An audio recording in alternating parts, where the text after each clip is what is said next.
की ओर आपको लिए चलते हैं। नेपाल में एक बार फिर राजशाही की मांग जोर पकड़ने लगी है। दरअसल पिछले 20 साल में नेपाल में लोकतंत्र पूरा अस्थिरता भरा रहा है। इन 20 सालों में नेपाल में दर्जन भर से ज्यादा प्रधानमंत्री बने हैं, लेकिन नेपाल की जनता को कुछ बड़ा फायदा नहीं हुआ। शायद यही कारण है कि नेपाल में जनता का एक हिस्सा फिर से राजशाही को वापस लाने की मांग कर रहा है। ये रिपोर्ट देखिए।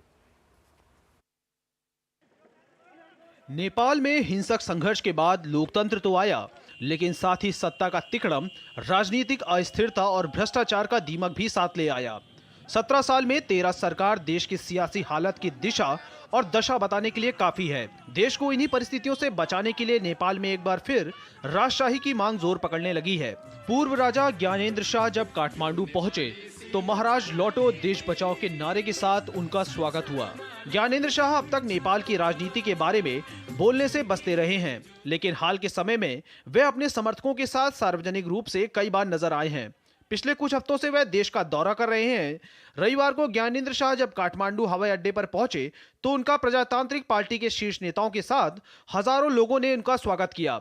1990 के दशक में राजशाही के सहयोगियों द्वारा स्थापित आरपीपी राजशाही की बहाली का समर्थन करने वाला सबसे शक्तिशाली समूह बना हुआ है। प्रदर्शनकारी राजशाही की वापसी और हिंदू धर्म को राजधर्म के रूप में बहाल करने की मांग कर रहे थे। बताया जा रहा है युवाओं में उन्हें लेकर काफी उत्साह है।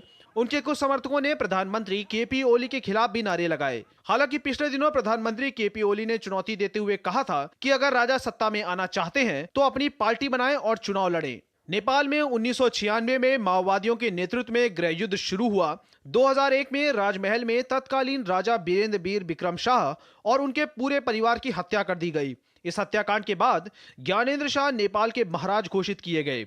2005 में शाह ने संविधान निलंबित कर संसद को भंग कर दिया था। लोकतंत्र समर्थक और माओवादियों गठजोड़ ने राजशाही को ढहा दिया। 2008 में नेपाल की संसद ने देश में 240 साल से हुकूमत कर रही हिंदू राजशाही को भंग कर दिया। नेपाल लोकतंत्र की राह पर तो चल पड़ा, लेकिन राजनीतिक स्थिरता हिचकोलों से भरी रही। राजनीतिक पार्टियों पर असफल शासन और भ्रष्टाचार का आरोप लगाकर राजशाही की बहाली की मांग कर रहे हैं। हालांकि ज्ञानेन्द्र ने अब तक इस पर कोई टिप्पणी नहीं की है। वहीं विशेषज्ञों का मानना है कि निकट भविष्य में ज्ञानेन्द्र के सत्ता में लौटने की संभावना अच्छी नहीं है।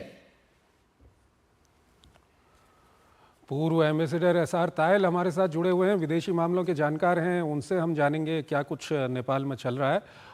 तायल साहब, जो हमारी रिपोर्ट भी है, जिस तरह के हालात कल परसों में वहां पर देखने को मिले नेपाल में, क्या कुछ आपकी पहली प्रतिक्रिया है?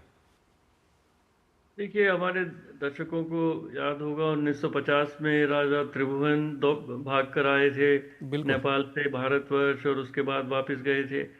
तब से नेपाल में प्रजातंत्र के कई प्रयोग हुए कि कितनी सत्ता राजा के पास रहे, कितनी सत्ता चुने हुए प्रतिनिधियों के पास रहे, पर किसी ना किसी तरह से वहाँ अभी तक लोकतंत्र प्रजातंत्र की जो जड़ें हैं वो शायद बहुत मजबूत नहीं हैं।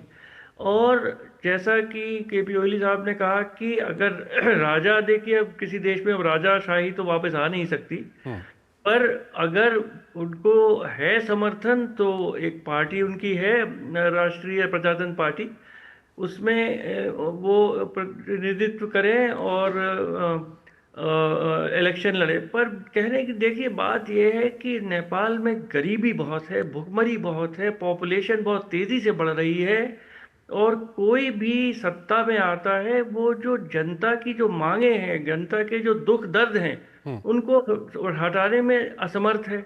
तो कुछ दिन बाद जनता चाहती है कि चेंज के लिए, कि शायद नई सरकार आएगी, कोई नया सिस्टम होगा तो हमारा भविष्य अच्छा होगा, हमारा वर्तमान अच्छा होगा। वो हो नहीं रहा है। और कोई एक दुर्भाग्यपूर्ण बात यह है कि वहाँ के ज़्यादातर जो राजनीतिज्ञ हैं वो प्रोफेशनल राजनीतिज्ञ हो गए हैं। वो जनता की सेवा से कोई उनको मतलब नहीं है और वो केवल अपनी शायद सेवा में ही लगे हुए हैं। सर, यहाँ पर सवाल ये भी आता है कि वीर वीरेंद्र विक्रम शाह को जनता का बहुत अच्छा सपोर्ट था, लेकिन ज्ञानेन्द्र शाह को कभी इस तरह का सपोर्ट नहीं देखा गया।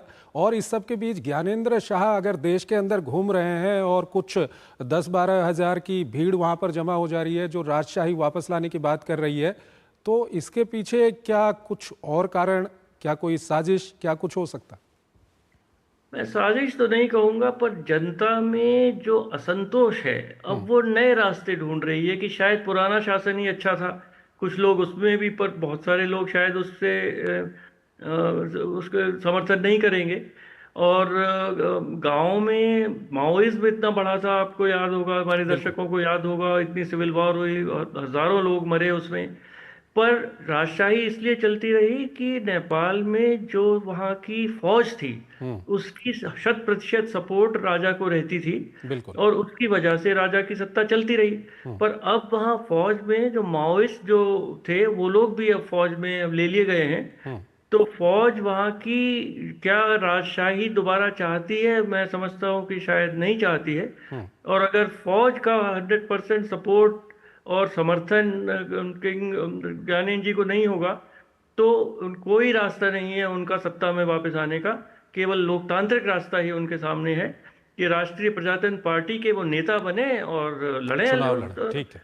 ठीक है। इलेक्शन लड़े। हम तो लोकतंत्र देश है भारत, और भारत चाहेगा कि जो भी जनता चाहे नेपाल की अपनी सरकार चुने, चाहे वो राजा हो रंक हो।